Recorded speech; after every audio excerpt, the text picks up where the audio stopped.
Hello दोस्तों, स्वागत है आप सभी का इस वीडियो में, जिसमें मैं हिंदी के अति महत्वपूर्ण 25 क्वेश्चंस लेकर आया हूं, जो आगामी UP police, UPSI, RO ARO जैसी परीक्षाओं के लिए अति महत्वपूर्ण हैं। तो बिना किसी देरी के हम शुरू करते हैं क्वेश्चन नंबर 1 से। भाषा शब्द संस्कृत की किस धातु से बना है? तो भाषा शब्द जो है वो संस्कृत की भाष धातु से बना है। यानी पहले क्वेश्चन का आंसर, जो सही आंसर जो है वो होगा ऑप्शन नंबर ए। ठीक है। उसके बाद दोस्तों हम लोग दूसरे क्वेश्चन की ओर चलते हैं। भाष धातु का शाब्दिक अर्थ क्या होता है? दूसरा क्वेश्चन आप लोगों का है, भाष धातु का शाब्दिक अर्थ क्या होता है? तो देखिएगा, ऑप्शन नंबर ए में है पढ़ना या लिखना, बी में है बोलना या कहना, सी है सुनना या समझना, डी है सोचना या विचारना। तो भाष धातु का शाब्दिक अर्थ क्या होता है? इस क्वेश्चन का सही आंसर जो है बोलना या कहना, यानी ऑप्शन नंबर बी इस क्वेश्चन का एकदम करेक्ट आंसर है, बोलना या कहना। तो चलिए क्वेश्चन नंबर 3 की तरफ चलते हैं। भाषा निर्माण की इकाइयों का सही अनुक्रम या क्रम क्या है? भाषा निर्माण की, तो देखिएगा इसमें भाषा निर्माण की इकाइयों का सही अनुक्रम जो है वो सबसे पहले तो ध्वनि आता है, ध्वनि के बाद वर्ण बनता है, और वर्ण से शब्द बनता है, और शब्द से पद बनता है, पद से वाक्य, और वाक्य से अन्वित बनती है। यानी इस क्वेश्चन का राइट आंसर जो है ऑप्शन नंबर बी है। चलिए दोस्तों अगले क्वेश्चन की ओर चलते हैं। भाषा की सबसे छोटी मौखिक इकाई किसे माना जाता है? तो दोस्तों भाषा की सबसे छोटी मौखिक इकाई जो है वो ध्वनि को माना जाता है। अगर आपसे पूछा जाए कि भाषा की सबसे छोटी इकाई क्या होती है, मौखिक ना दिया जाए, तो वहाँ पर आपका आंसर जो है वर्ण सही होगा। इस चीज़ को आप लोग ध्यान रखिएगा। तो चलिए अगले क्वेश्चन को देखते हैं। भाषा की सबसे छोटी लिखित इकाई किसे माना जाता है? अभी चौथा क्वेश्चन आपने पढ़ा है, उसमें भाषा की सबसे छोटी मौखिक इकाई पूछा है जो कि ध्वनि होती है, और पांचवें क्वेश्चन से आपसे पूछा गया है भाषा की सबसे छोटी लिखित इकाई किसे माना जाता है? तो लिखित इकाई दोस्तों आपका वर्ण होता है। भाषा की सबसे छोटी लिखित इकाई वर्ण होती है, इसको ध्यान रखिएगा। चलिए अगला क्वेश्चन देखते हैं। वर्णों का सार्थक क्रम जो निश्चित अर्थ देता है क्या कहलाता है? वर्णों का सार्थक क्रम जो निश्चित अर्थ देता है क्या कहलाता है? तो ऑप्शन नंबर ए पद, वाक्य, शब्द या ध्वनि। वर्णों का सार्थक क्रम जो निश्चित अर्थ है, एक अर्थ देता है, उसको हम कहते हैं शब्द। उसको हम शब्द कहते हैं, क्योंकि शब्द जो है वो एक अर्थपूर्ण होता है, एक अर्थ देता है। इसलिए वर्णों का सार्थक क्रम जो है, जो एक निश्चित अर्थ दे देता है, उसको हम शब्द कहते हैं। चलिए अगले क्वेश्चन देखते हैं। अगला 7वां क्वेश्चन है, सार्थक शब्द जब वाक्य में प्रयुक्त होता है तब वह क्या कहलाता है?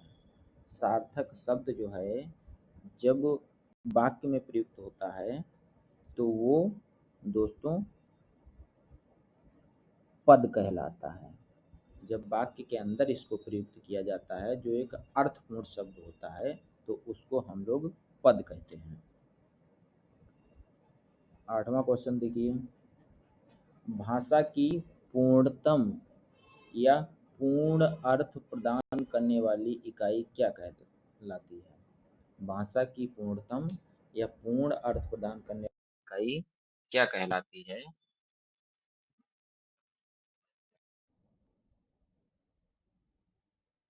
तो दोस्तों वो कहलाती है आपका वाक्य। क्या कहलाता है? वाक्य। इस क्वेश्चन का ऑप्शन नंबर ए बिल्कुल ही राइट आंसर है। भाषा की पूर्णतम इकाई क्या कहलाती है? वाक्य। चलिए अगला क्वेश्चन देखते हैं।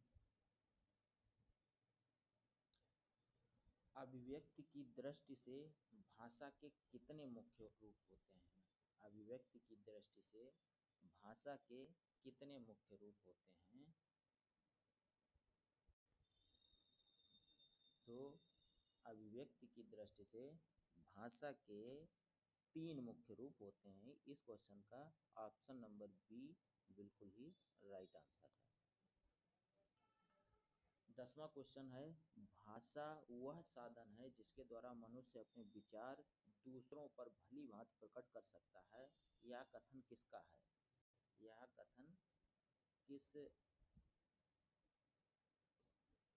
किसका है? ऑप्शन नंबर ए में पंडित कामता प्रसाद गुरु, बी है डॉक्टर वासुदेव नंदन प्रसाद, सी है आचार्य रामचंद्र शुक्ल और डी है डॉक्टर भोलानाथ तिवारी। तो 10वें का आपका राइट आंसर जो है पंडित कामता प्रसाद गुरु है। यानी भाषा वह साधन है जिसके द्वारा मनुष्य अपने विचारों को दूसरों पर भली भांति प्रकट करता है या दूसरों तक पहुंचाता है। तो ये कथन जो है पंडित कामता प्रसाद गुरु का है। आप लोग ध्यान रखिएगा। अगला क्वेश्चन जो है आपका, भाषा परिवार के आधार पर हिंदी किस भाषा परिवार की भाषा है?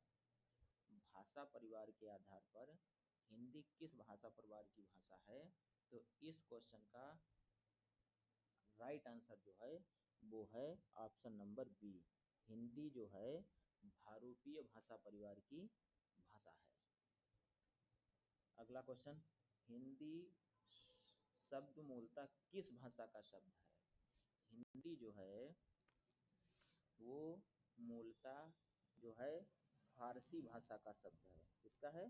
फारसी भाषा का। इसको आप ध्यान रखिएगा।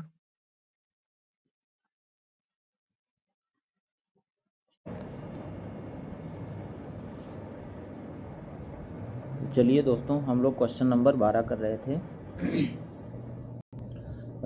हिंदी शब्द मूलतः किस भाषा का शब्द है?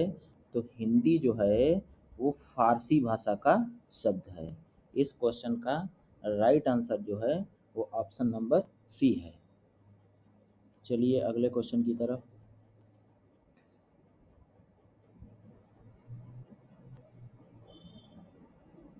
अगला क्वेश्चन हमारा है, हिंदी शब्द का प्रथम प्रयोग किस देश के निवासियों या ईरानियों द्वारा किया गया? हिंदी शब्द का प्रथम प्रयोग, हिंदी शब्द का पहली बार जो है प्रयोग किस देश के निवासियों द्वारा किया गया? तो इस क्वेश्चन का राइट आंसर जो है वो है ऑप्शन नंबर ए, सिंधु या ईरान देश के निवासियों द्वारा जो है हिंदी शब्द का पहली बार प्रयोग किया गया था। प्रश्न नंबर 14 देखिए, हिंदी भाषा की मूल उत्पत्ति किससे मानी जाती है? हिंदी भाषा की मूल उत्पत्ति जो है वो ऑप्शन नंबर बी अपभ्रंश से मानी जाती है। हिंदी की उत्पत्ति जो है वो अपभ्रंश से हुई है। आप लोग ध्यान रखिएगा। अगला क्वेश्चन है 15 नंबर, भारत की सबसे प्राचीन आर्य भाषा या जननी कौन सी है? भारत की सबसे प्राचीन भाषा कौन सी है? तो वो है ऑप्शन नंबर सी, यानी संस्कृत जो है वो भारत की सबसे प्राचीन भाषा है। इस क्वेश्चन का राइट आंसर जो है वो आपका ऑप्शन नंबर सी है। प्रश्न संख्या 16 देखिए, अपभ्रंश भाषा में मूल रूप से कितने स्वर थे? अपभ्रंश भाषा में मूल रूप से केवल कितने स्वर थे? तो वो जो है आपका ऑप्शन नंबर हो जाएगा ए, 8 स्वर। अपभ्रंश भाषा में मूल रूप से जो थे वो 8 स्वर थे। इस चीज़ को आप ध्यान रखिएगा। और आजकल हिंदी भाषा में जो है स्वरों की संख्या 11 है। ठीक है, इस चीज़ को ध्यान रखिएगा। क्वेश्चन नंबर 17, आदिकालीन हिंदी में कौन से दो नए संयुक्त स्वर विकसित हुए हैं? आदिकालीन हिंदी में कौन से दो नए संयुक्त स्वर विकसित हुए हैं? तो इस क्वेश्चन को आप देखिएगा, बहुत ही महत्वपूर्ण क्वेश्चन है। क्वेश्चन नंबर 17, इसमें जो है आदिकालीन हिंदी में दो नए संयुक्त स्वर विकसित हुए हैं, वो है ऑप्शन नंबर बी, आए और आओ। इस चीज़ को ध्यान रखिएगा, बहुत इंपॉर्टेंट क्वेश्चन है। चलिए क्वेश्चन नंबर 18 की ओर चलते हैं। अपभ्रंश में किन दो व्यंजन वर्णों का विकास आदिकाल में हुआ? अपभ्रंश में किन दो व्यंजन वर्णों का विकास जो है वो आदिकाल में हुआ है? तो ऑप्शन है डा और ढा, छा और ज्या, ऑप्शन नंबर सी सा और शा, डी में जा और फा। तो इस क्वेश्चन का राइट आंसर जो है वो option number A, option number A, डा और ढा जो है वो इनका जो है विकास आदिकाल में हुआ है। क्वेश्चन नंबर 19, वाक्य के मुख्यतः कितने अंग होते हैं? वाक्य के कितने अंग होते हैं? वो होते हैं 2। ऑप्शन नंबर ए इस क्वेश्चन का राइट आंसर है। और 2 कौन कौन से होते हैं? एक उद्देश्य और दूसरा विधेय। अब चलते हैं क्वेश्चन नंबर 20 की तरफ।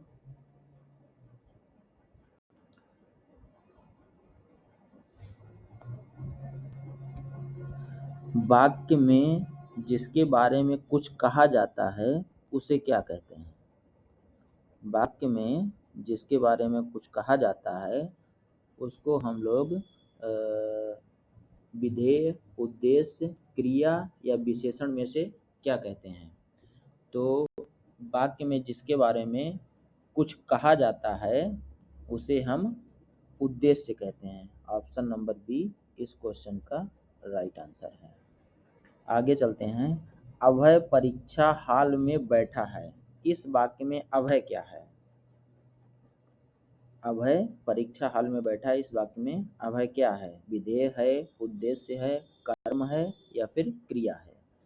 तो इस क्वेश्चन का राइट आंसर जो है वो है उद्देश्य। अभय क्या है? उद्देश्य। इस क्वेश्चन का राइट आंसर जो है ऑप्शन नंबर बी, उद्देश्य है। फिर आगे चलते हैं हम लोग क्वेश्चन नंबर 22 की तरफ। चंडीगढ़ एक व्यवस्थित शहर है, इस वाक्य में एक व्यवस्थित शहर है, ये क्या है? उद्देश्य है, विधेय है, कर्ता है या फिर संज्ञा है? तो 22 नंबर क्वेश्चन का राइट आंसर जो होगा ऑप्शन नंबर बी, उद्देश्य विधेय। ऑप्शन नंबर बी, विधेय इस क्वेश्चन का राइट आंसर है। क्वेश्चन नंबर 23 यानी प्रश्न संख्या 23, प्राचीन भारतीय आर्य भाषा काल की समय सीमा क्या मानी गई है? प्राचीन भारतीय आर्य भाषा काल की यानी आर्य भाषा काल जो है वो कब से कब तक रहा है, इसका आपको आंसर देना है। ऑप्शन नंबर ए में है 1500 ईसा पूर्व से 500 ईसा पूर्व तक, बी ऑप्शन है 500 ईसा पूर्व से 1000 ईस्वी तक, और सी ऑप्शन है 1000 ईस्वी से अब तक, और डी में है 2000 ईसा पूर्व से 1000 ईसा पूर्व। तो इस क्वेश्चन का दोस्तों राइट आंसर जो है वो है ऑप्शन नंबर ए, प्राचीन भारतीय आर्य भाषा काल की जो समय सीमा रही है वो 1500 ईसा पूर्व से 500 ईसा पूर्व तक रही है। अब क्वेश्चन नंबर 24, क्वेश्चन नंबर 24 की तरफ चलते हैं। मध्यकालीन भारतीय आर्य भाषाओं का सही क्रम क्या है? तो इसका राइट आंसर जो है ऑप्शन नंबर ए है। सबसे पहले पाली भाषा आई, उसके बाद में प्राकृत आई है, उसके बाद में अपभ्रंश आई है। ठीक है, तो इस क्वेश्चन का राइट आंसर जो है ऑप्शन नंबर ए, पाली, प्राकृत और अपभ्रंश है। अगला क्वेश्चन, लास्ट क्वेश्चन है आपका आज का। आधुनिक भारतीय आर्य भाषाओं का कालक्रम कब से माना जाता है? आधुनिक भारतीय आर्य भाषाओं का कालक्रम कब से माना जाता है? 1500 ईसा पूर्व से, या फिर 500 ईसा पूर्व से, 1000 ईस्वी से अब तक, या फिर 1200 ईस्वी से अब तक। तो इस क्वेश्चन का राइट आंसर जो है वो है ऑप्शन नंबर सी, 1000 ईस्वी से अब तक का जो समय है वो आधुनिक भारतीय आर्य भाषाओं का समय है। दोस्तों, अगर जो आपको वीडियो अच्छी लगी हो तो प्लीज़ मेरे चैनल को सब्सक्राइब करें, लाइक करें, ज़्यादा से ज़्यादा प्यार दें, और जिससे कि मैं और भी ऐसी अच्छी वीडियो आपके एग्ज़ाम से रिलेटेड बना सकूं। और सभी को धन्यवाद, नमस्कार।